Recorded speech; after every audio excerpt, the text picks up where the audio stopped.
Hello guys, welcome back to my YouTube channel. आज के इस वीडियो में हम एक्सरसाइज 5.1 चैप्टर 5 क्लास 10 का क्वेश्चन फर्स्ट सॉल्व करेंगे। क्वेश्चन फर्स्ट हमें डायरेक्टली ये बता रहा है कि जो हमें चारों पार्ट्स दिए हुए हैं उसमें कौन सा है जो अरिथमेटिक प्रोग्रेशन बना रहा है एंड क्यों बना रहा है, और कौन सा है जो नहीं बना रहा और क्यों नहीं बना रहा। हम फर्स्ट पार्ट सॉल्व करेंगे पहले इसका। The taxi fare after each kilometres when the fair is ₹15 for the first kilometre and ₹8 for additional kilometres. अगर वो फर्स्ट किलोमीटर मेरे टैक्सी का फेयर चल रहा है 1 किलोमीटर, तो उसके रेट है ₹15। बट इसके बाद अगर बंदे को कहीं भी आगे जाना है तो एडिशनल किलोमीटर ऐड ऑन होगा, तो ₹8 ऐड होते रहेंगे। यानी कि अब टैक्सी फेयर अगर मैं 2 किलोमीटर्स का बोलूँगा तो वो ₹15 नहीं होगा, वो मेरा 15 + ₹8 होगा, जो कि मेरा हो जाएगा ₹23। अब वैसे ही अगर मेरे को 3 किलोमीटर जाना है तो अब वो होगा 23 नहीं होगा, वो 23 + ₹8 होगा, यानी कि वो ₹31 होगा। सेम अगर मेरे को 3 की जगह 4 किलोमीटर जाना है तो वो 31 नहीं होगा, वो 31 + 8 होगा। जितने किलोमीटर्स ऐड ऑन होते रहेंगे उतने ₹8 ऐड ऑन होते रहेंगे, तो ये मेरा ₹39 हो गया। यानी कि जब मेरे को पहले किलोमीटर में जाना था तब 15 था, फिर सेकंड में 23 हो गया, फिर 31, फिर 39। अब मुझे चेक करना है कि यार ये मेरी अरिथमेटिक है या नहीं है। इसके लिए मैं डिफरेंस चेक करूँगा। तो मेरे को डिफरेंस चेक करना है, जो कि मैं A2 A1 के माइनस से चेक कर लूँगा। A2 - A1, ये मैं करूँगा 23 - 15, 8 आ गया। अब मैं डिफरेंस सेकंड चेक करूँगा, जो कि मैं A3 - A2 से करूँगा, दैट इज़ 31 - 23, एंड ये भी 8 आ गया। यानी कि ये जो बनाया है ना हमने, ये एक्चुअली में अरिथमेटिक प्रोग्रेशन है।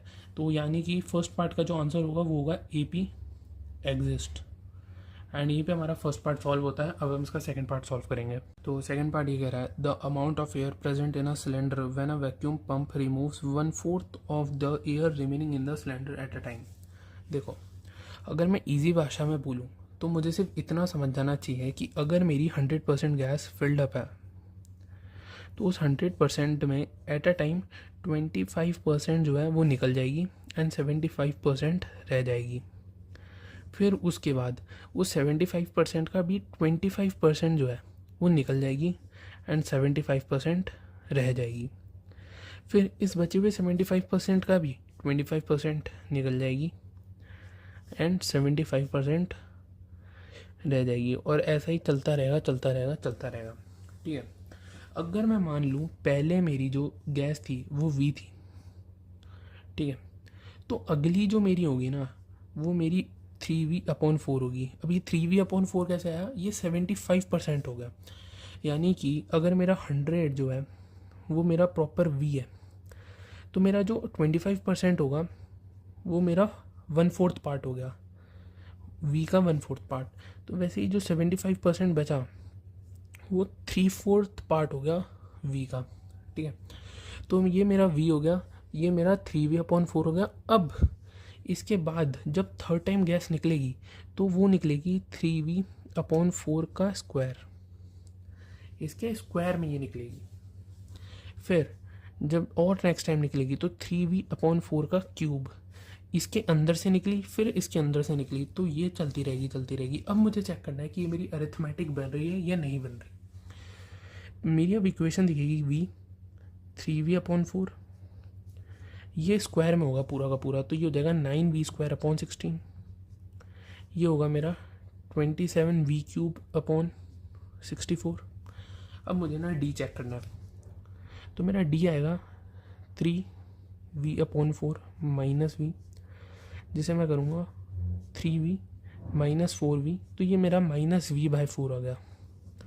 अब मुझे दूसरे से चेक करना होगा एक बार ये, और अगर D सेम आता है तो ये AP है, नहीं आता तो ये नहीं है। 9V²/16 - 3V/4, क्या मैं कॉमन ले सकता हूँ? मैं एक 3 कॉमन ले सकता हूँ, एक V कॉमन ले सकता हूँ और एक 4 कॉमन ले सकता हूँ। तो ये हो जाएगा मेरा 3V/4 -1, ये आएगा मेरा 3V/4, और ये आ गया 3V - 4/4। ये मेरा डिफरेंस आ रहा है, जो कि बिल्कुल इसकी तरह तो नहीं दिख रहा। यानी कि अगर मेरा डिफरेंस 1 और डिफरेंस 2 दोनों अलग है तो ये मेरी AP नहीं है, तो मैं बोलूँगा this is not an AP। यानी कि मेरा सेकंड पार्ट जो है वो AP नहीं है, एंड इसके साथ हमारा सेकंड पार्ट सॉल्व होता है। अब मैं इसका थर्ड पार्ट सॉल्व करूँगा। थर्ड पार्ट ये कह रहा है the cost of digging a well after every metre of digging when it cost ₹150 for the first metre and rises by ₹50 for each subsequent metre. यानी कि जब मेरे को डिगिंग करनी है तो मेरे फर्स्ट मीटर का जो कॉस्ट है वो तो मेरा ₹150 है, बट जब मेरे सेकंड मीटर में उठाऊंगा उसकी कॉस्ट 150 नहीं होगी, उसकी 150 प्लस 50 होगी, क्योंकि मेरा एक मीटर एड ऑन हो चुका है। वैसे ही अगर मैं थर्ड उठाऊंगा, अब थर्ड मीटर कॉस्ट, तो वो फिर 200 नहीं होगी, वो 200 प्लस 50 होगी। और वो 200 प्लस 50 क्यों होगी? क्योंकि हर एक मीटर के साथ वो ₹50 एड ऑन होता रहेगा, तो ये मेरी 250 हो गई। वैसे ही मैं फोर्थ उठाऊंगा तो मेरी 250 प्लस 50 दैट इज़ 300 हो गई। अब ये कुछ बन रहा है 150, 200, 250 एंड 300। अब मुझे ना चेक करना है कि ये मेरी AP है या नहीं है। मैं सेकंड टर्म में से माइनस कर दूंगा फर्स्ट टर्म को, तो ये 50 आ गया। अब मैं सेकंड डिफरेंस लेने के लिए थर्ड टर्म को सेकंड से माइनस कर दूंगा, 250 माइनस 200, ये मेरा 50 आ गया। यानी कि मेरा डिफरेंस जो है वो सेम है, यानी कि ये मेरी अरिथमेटिक प्रोग्रेशन है। तो दिस इज एन AP। तो ये मेरी अरिथमेटिक प्रोग्रेशन है। अब हम इसका फोर्थ पार्ट सॉल्व करेंगे। तो फोर्थ पार्ट ये कह रहा है the amount of money in the account every year when ₹10,000 deposited at compound interest of 8% per annum.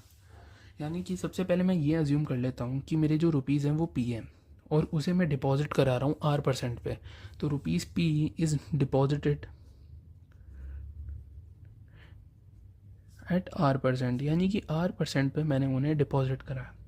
Compound interest n years के लिए लग रहा है, क्योंकि हमें जो है वो ईयर्स गिवन ही नहीं है कि कितनी ईयर्स के लिए लग रहा है, तो मैं अज्यूम कर लेता हूँ कि ये n ईयर्स के लिए लगे जा रहा है। तो कंपाउंड इंटरेस्ट जो है मेरा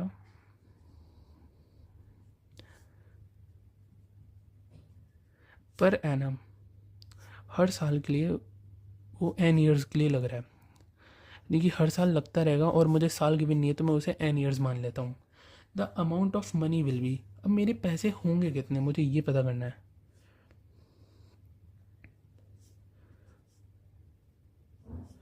एंड इसका क्या डायरेक्ट फॉर्मूला होता है, the amount of money will be P into 1 plus R upon 100 into उसकी पावर n। यानी कि P मेरा जो रुपीज़ थे, R मेरा परसेंट है, एंड इसे 100 से हमने डिवाइड कर दिया परसेंट की चक्कर में, एंड n हमारे कितने साल के लिए लग रहा है। ठीक है, तो P मेरा 10,000 है, 1 प्लस R मेरा 8% था, क्वेश्चन में हमें दिया हुआ है पहले साल के लिए 1। अब मैं सेकंड ईयर के लिए मेरा जो वो होगा वो सेम होगा 10,000, 1 प्लस 8 अपॉन 100 का स्क्वायर। थर्ड ईयर के लिए वो होगा 10,000, 1 प्लस 8 अपॉन 100 इसकी पावर 3, एंड ऐसे ही सो ऑन चलता रहेगा।